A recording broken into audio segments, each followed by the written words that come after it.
अस्सलाम वालेकुम viewers. Second year के तमाम स्टूडेंट्स को बहुत बहुत मुबारक हो। वफाकी वज़ीर तालीम के बयानात के मुताबिक, गवर्नमेंट ऑफ पाकिस्तान के बयानात के मुताबिक तमाम एग्ज़ाम्स को कैंसिल करके स्टूडेंट्स को अगली क्लास में प्रमोट किया जा रहा है। तो उसके लिए हतमी जो फ़ैसला है वो 1-2 दिन में आ जाएगा। तो एग्ज़ाम्स कैंसिल हैं। आप लोगों को बहुत बहुत मुबारक हो कि आप लोग बगैर पेपर दिए अब फर्स्ट ईयर से सेकेंड ईयर में प्रमोट हो गए हैं। अब जितनी यहाँ पे ये खुशी की बात है उतनी हमने सेकेंड ईयर में जाके मेहनत करनी है। होपफुली जो हमारा डिसीजन है गवर्नमेंट ऑफ पाकिस्तान का वो ये होगा कि जिन स्टूडेंट्स के 12th क्लास में ज़्यादा मार्क्स होंगे, जितने मार्क्स होंगे 11th क्लास में एग्जैक्टली उतने मार्क्स दिए जाएंगे। तो इट मीन्स कि आपने 12th क्लास में बहुत ज़्यादा मेहनत करनी है ताकि आप इस साल का बहुत ज़्यादा स्कोर हासिल कर सकें। तो हम सेकेंड ईयर की फ़िज़िक्स को स्टार्ट करने जा रहे हैं। सेकेंड ईयर फिज़िक्स में जो सबसे पहला चैप्टर है, चैप्टर नंबर जो हमारे पास सेकेंड ईयर का चैप्टर नंबर 1 है, या उसको टेक्स्ट बुक का चैप्टर नंबर 12 पहले चैप्टर को लिख देते हैं। चैप्टर नंबर 12 है हमारे पास इलेक्ट्रोस्टैटिक्स के बारे में। Electro means charges, static means at rest. तो इलेक्ट्रोस्टैटिक हमारे पास फिजिक्स की वो ब्रांच है in which we study about the charges at rest under the influence of electric force. Electric field के ज़ेर असर उन चार्जेस का क्या बिहेवियर होगा, वो चार्जेस जो रेस्ट में हैं उसको हम इलेक्ट्रोस्टैटिक्स में पढ़ेंगे। अगर हम इलेक्ट्रोस्टैटिक फोर्स को देखें,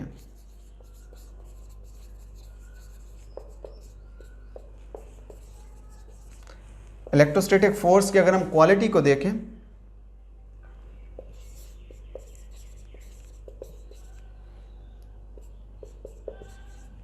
क्वालिटेटिव फोर्स की नेचर ये है कि similar charges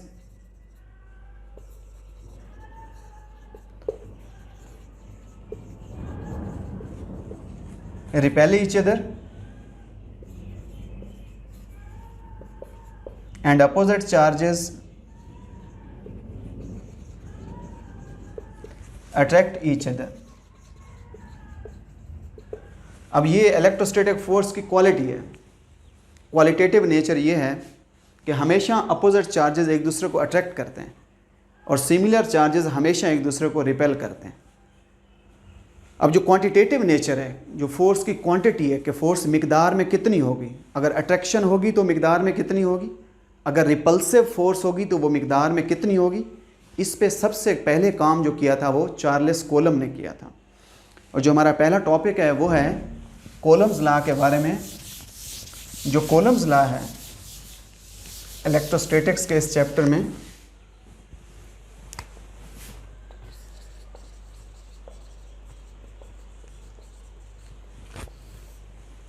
In 1884, Charles Coulomb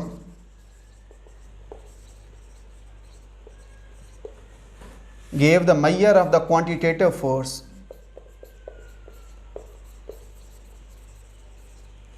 quantitative measure of electrostatic force दिया था कि फोर्स की क्वांटिटी इतनी होगी। क्वांटिटी क्या होगी, हम यहाँ पे ले लेते हैं, हमारे पास ये एक पॉइंट चार्ज है Q1 और ये दूसरा पॉइंट चार्ज है Q2। पॉइंट चार्जेस क्या होते हैं, वो चार्जेस जिनका टोटल चार्ज एक ही पॉइंट पे कंसंट्रेटेड हो, लोकलाइज्ड हो, यानी स्मॉल डायमेंशन में। यूँ कह देते हैं कि डायमेंशन वेरी स्मॉल है, टोटल चार्ज उसी एक पॉइंट पे कंसंट्रेटेड है, उस पॉइंट को बोल देते हैं वो पॉइंट चार्ज है। पॉइंट चार्जेस के सेंटर से, इसके सेंटर से लेकर इसके सेंटर तक डिस्टेंस क्या है हमारे पास, ये आ रहा है। कूलम्ब्स लॉ की स्टेटमेंट है, अगर मैं इसकी स्टेटमेंट लिखूं,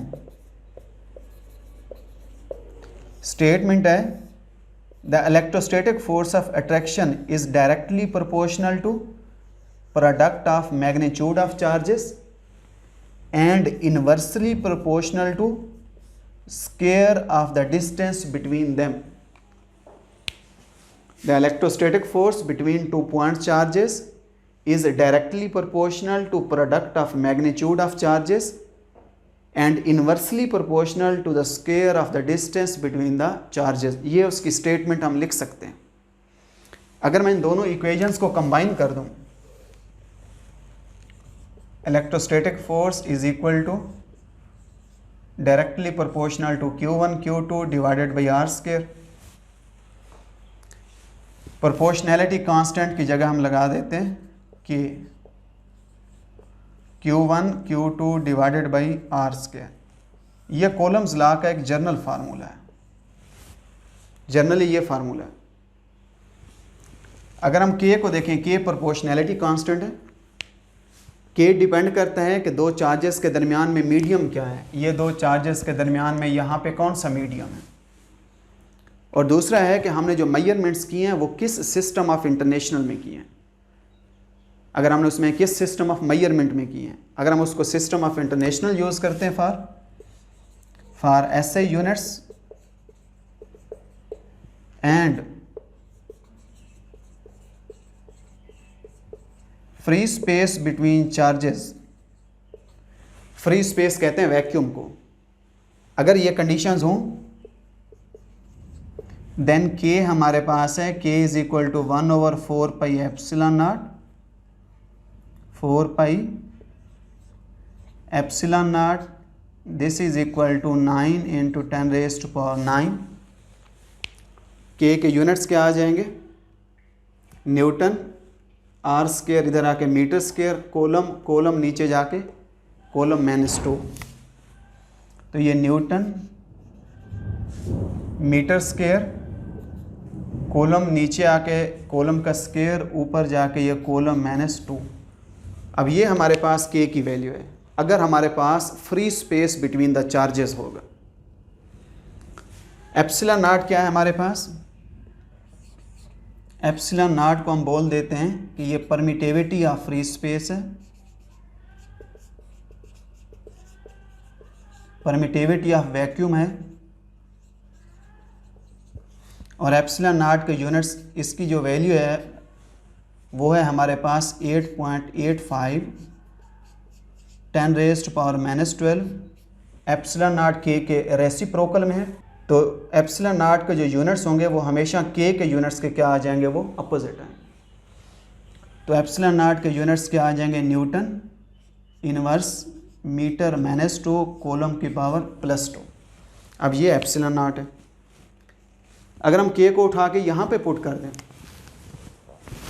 तो कॉलम्स लॉ का इलेक्ट्रोस्टैटिक फोर्स का फार्मूला आ जाएगा Q1 Q2 divided by R square. अब ये हमारे पास कॉलम्स लॉ है, if there is vacuum between the charges, फिर K की कीमत ये है। अगर चार्जेस के दरमियान वैक्यूम नहीं होगा, कोई और डाइइलेक्ट्रिक मटेरियल होगा, फिर K की कीमत ये नहीं होगी। जनरली हम ये लिख सकते हैं, वैक्यूम के लिए वो लिखेंगे। अगर मैं इसको वेक्टर फॉर्म में लिखता हूं,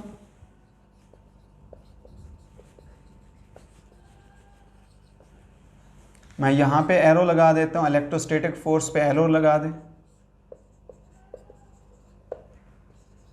Q1 Q2 divided by R square. इस साइड पे हम यूनिट वेक्टर लगा देते हैं, जो यूनिट वेक्टर होगा वो फोर्स की डायरेक्शन बताएगा। अगर मैं यहाँ पे देखूँ, जो फोर्स होती है वो फोर्स कहाँ पे लगती है, फोर्स हमेशा उस लाइन पे लगती है which line is across the which is the line between the straight line between the two charges. जो इलेक्ट्रोस्टैटिक फोर्स है वो अलोंग दिस लाइन होती है, इस लाइन पे उधर होगी। अगर रिपल्सिव फोर्स है कि पॉजिटिव और पॉजिटिव रिपेल करेंगे, वो फोर्स इधर लगेगी।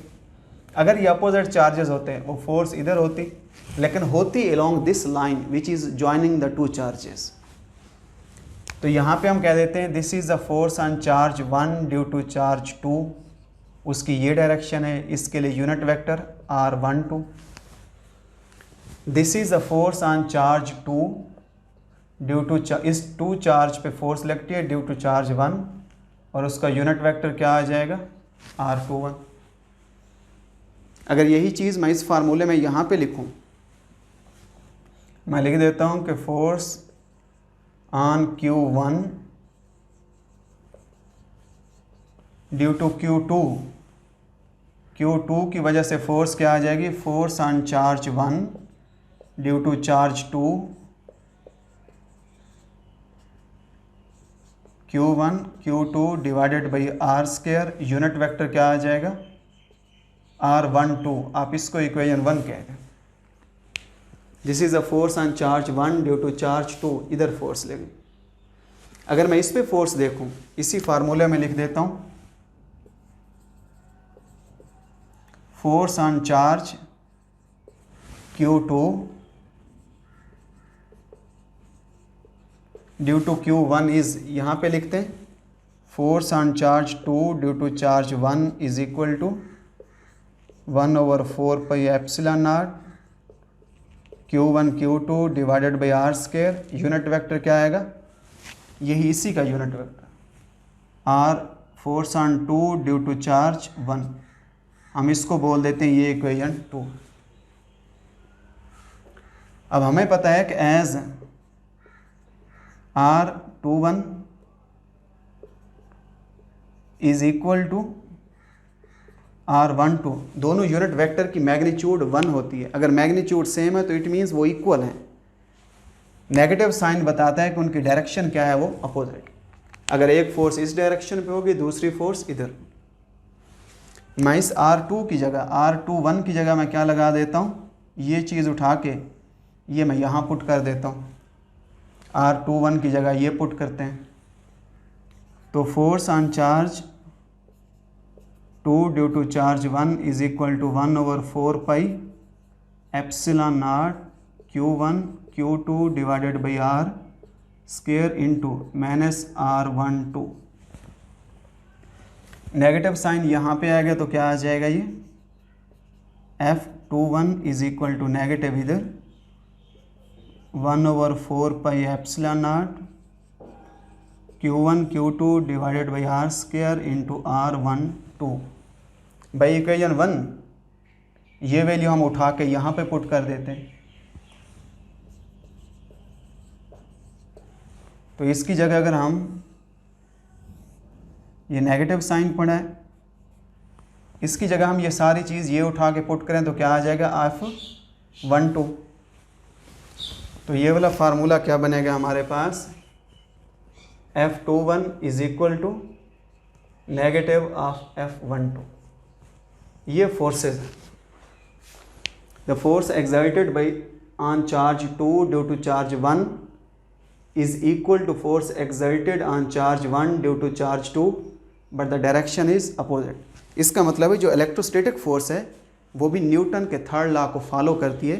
दोनों चार्जेस हमेशा एक दूसरे पे इक्वल फोर्स लगाते हैं, लेकिन वो जो फोर्सेस होती हैं वो हमेशा डायरेक्शन में अपोजिट होती हैं। अगर मैं इसको देखूं, इफेक्ट ऑफ मीडियम देखूं,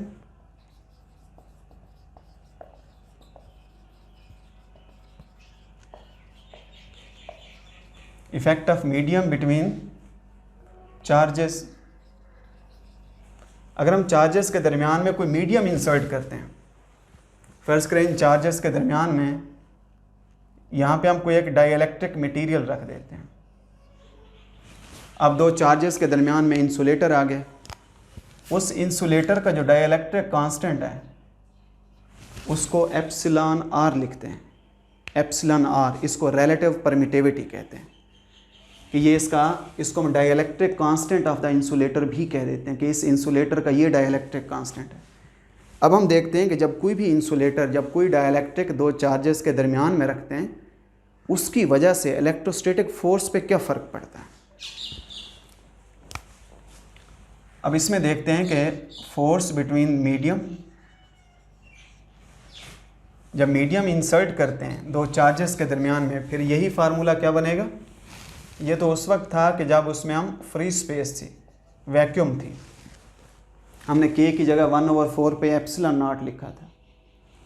अगर मैं यहाँ पे मीडियम इंसर्ट कर दूँ, फिर यही फार्मूला क्या बनेगा, 1/4 pi epsilon naught epsilon R Q1 Q2 divided by R square. It means कि यहाँ पे जो K की कीमत है वो किसके बराबर है? K इज इक्वल टू, अब यहाँ पे K ये है, अगर मीडियम की बात होगी तो फिर K जो प्रोपोर्शनैलिटी कांस्टेंट लिखा था वो हो जाएगा, चेंज हो जाएगा। अगर वैक्यूम की बात थी, for free space the value of K is this. अगर फ्री स्पेस होगा, अगर दो चार्जेस के दरमियान में वैक्यूम होगा, अगर दो चार्जेस के दरमियान में कोई भी डाइलेक्ट्रिक मटेरियल आएगा, फिर उसका फार्मूला K की जगह क्या आ जाएगा? 1/4 pi epsilon naught multiplied by epsilon R. Epsilon R is the relative permittivity of the medium with respect to vacuum. Vacuum के लिहाज से कितनी परमिटिविटी है, तो ये हम यहाँ पे पुट करते हैं। अगर मैं उसमें से F medium is equal to one by epsilon r को अलहदा कर दूँ, 1/एप्सिलॉन not Q1 Q2 divided by क्या आ जाएगा? R square. इसकी जगह मैं क्या पुट कर सकता हूँ? ये चीज़ electrostatic force when there is vacuum between the charges. जब चार्जेस के दरमियान में वैक्यूम है तो हमारे पास F medium is equal to one by epsilon r multiplied by F vacuum. इसको एफ वैक्यूम लिखा है when there is vacuum between the charges. Epsilon r हमारे पास उसके डिनोमिनेटर में नीचे आ रहा है। हमें पता है कि दुनिया में जितने भी डाइलेक्ट्रिक मटेरियल्स हैं, वैक्यूम के लिए एप्सिलॉन आर की कीमत 1 है। बाकी दुनिया में जितने डाइलेक्ट्रिक मटेरियल हैं, एप्सिलॉन आर की कीमत हमेशा ग्रेटर देन 1 होती है। अगर ये ग्रेटर देन 1 होगी, सो मैं कह देता हूँ कि जो एफ मीडियम होगा, जब भी मीडियम इंसर्ट करेंगे, डिनोमिनेटर एक बड़ी रकम है। यहाँ पे क्या है हमारे पास? यहाँ पे हमारे पास यानी F vacuum divided by epsilon R उसके नीचे है। जब ये एक बड़ी रकम है तो ये छोटा हो जाए, तो F medium is less than F vacuum. तो इट मीन्स कि हमारे पास जब भी हम दो चार्जेस के दरमियान में कोई मीडियम इंसर्ट करेंगे, उसकी वजह से हमेशा जो इलेक्ट्रोस्टैटिक फोर्स होगी वो वीक होगी। और वो किस पे डिपेंड करेगी? That depends upon the permittivity of the medium, जो रिलेटिव परमिटिविटी है। जितनी उस मटेरियल की रिलेटिव परमिटिविटी इंक्रीज़ करती जाएगी, उतनी दो चार्जेस के दरमियान में जो इंटरेक्शन है, फोर्स ऑफ इंटरेक्शन, वो कम होती जाएगी। फोर्स ऑफ अट्रैक्शन भी कम होगी, फोर्स ऑफ रिपल्शन भी कम होगी। तो इस तरीके से हम क्या करते हैं कि इलेक्ट्रोस्टैटिक फोर्स को देखते हैं। दो चार्जेस के दरमियान में इलेक्ट्रोस्टैटिक फोर्स की क्वालिटी क्या है? इलेक्ट्रोस्टैटिक फोर्स की क्वांटिटी इतनी होती है। हमने उस क्वांटिटी को देखा कि अगर दो चार्जेस के दरमियान में वैक्यूम होगा तो फोर्स ये होगी। उसको वेक्टर फॉर्म में देखा कि दोनों चार्जेस एक दूसरे पे इक्वल फोर्स लगाते हैं, लेकिन फोर्स हमेशा अपोजिट डायरेक्शन में होती है। अगर हम दो चार्जेस के दरमियान में डाइलेक्ट्रिक पुट करते हैं तो वैक्यूम की निस्बत जितना उस मटेरियल का डाइलेक्ट्रिक कांस्टेंट होगा, उतने गुना वो फोर्स कम हो जाती है। अगर डाइलेक्ट्रिक कांस्टेंट देखें, डाइलेक्ट्रिक कांस्टेंट ये बुक की साइड पे टेबल पे लिखा हुआ है, वैक्यूम के लिए 1 है। अगर मैं डिस्टिल्ड वाटर के लिए लिखूं तो ये हमारे पास कहीं 78.4 आ जाती है। यानी मुख्तलिफ मटेरियल्स के लिए ये मुख्तलिफ गिवन है यहाँ पे कि डिस्टिल्ड वाटर के लिए हमारे पास क्या है, अगर हम उसमें मुख्तलिफ माइका है एट्सेट्रा, तो ये हमारे पास बुक की साइड पे गिवन है। रिलेटिव परमिटिविटी के कोई यूनिट्स नहीं होते। तो यहाँ तक आपकी ये थ्योरी का ये टॉपिक है। अगर मैं थोड़ा सा यहाँ डिस्कस कर दूँ कि रिलेटिव परमिटिविटी होती क्या है। अगर हम रिलेटिव परमिटिविटी को देखें, relative permittivity is the permittivity of the medium with respect to permittivity of the vacuum. ये रिलेटिव है। Absolute permittivity divided by epsilon naught जो हमने यहाँ पे यूज़ किया, वो परमिटिविटी ऑफ द वैक्यूम है। तो टोटल उस मटेरियल की एब्सोल्यूट परमिटिविटी क्या बनेगी? Epsilon R multiplied by epsilon naught. तो जब भी हम फिज़िक्स में पढ़ेंगे, देखिए हमने यहाँ पे के में क्या लगाया, अगर के फॉर मीडियम था तो हमने मीडियम की, हमने कुछ नहीं किया, हमने सिर्फ मीडियम की रिलेटिव टर्म को मल्टीप्लाई किया है। तो वैक्यूम की इतनी है, वैक्यूम के लिहाज से डिस्टिल्ड वाटर की है 78.5, उसको 78.5 से मल्टीप्लाई कर देंगे तो ये उस डिस्टिल्ड वाटर की टोटल एब्सोल्यूट परमिटिविटी है। तो जब यहाँ पे था वैक्यूम में, तो वैक्यूम की टोटल परमिटिविटी ये है। जब कोई मीडियम की बात करते हैं तो हमने के की जगह एप्सिलॉन नॉट की जगह हमने क्या लगाया, epsilon naught multiplied by epsilon R लगाया। और ये क्या है हमारे पास, ये उस मटेरियल का जो हमने डाइलेक्ट्रिक मटेरियल इंसर्ट किया है, ये उसकी टोटल एब्सोल्यूट परमिटिविटी है, वो हमने यहाँ पे पुट की है। तो फिज़िक्स में जब भी हम पढ़ेंगे, जब वैक्यूम की बात होगी तो वहाँ पे एप्सिलॉन नॉट की टर्म आएगी, और जब भी कहीं दो चार्जेस के दरमियान में, दो प्लेट्स के दरमियान में इलेक्ट्रिक फील्ड में मीडियम इंसर्ट करेंगे तो हमेशा जहाँ पे एप्सिलॉन नॉट की टर्म होगी उसी के साथ एप्सिलॉन आर की टर्म आएगी जब मीडियम इंसर्ट करेंगे। तो ये हमारी सेकेंड ईयर फिज़िक्स का सबसे पहला टॉपिक है। आप इसको कंटिन्यू करें, इसको रेगुलरली पढ़ें, अपनी टेक्स्ट बुक को फॉलो करें, होपफुली आप इसको एंजॉय करेंगे। और मैं कोशिश करूँगा आपको एक आसान तरीके से और आराम से आपको ऐसे गो थ्रू करवाता जाऊँ कि आप डेली बेसिस पे चीज़ों को तैयार करते जाएं। Thank you so much.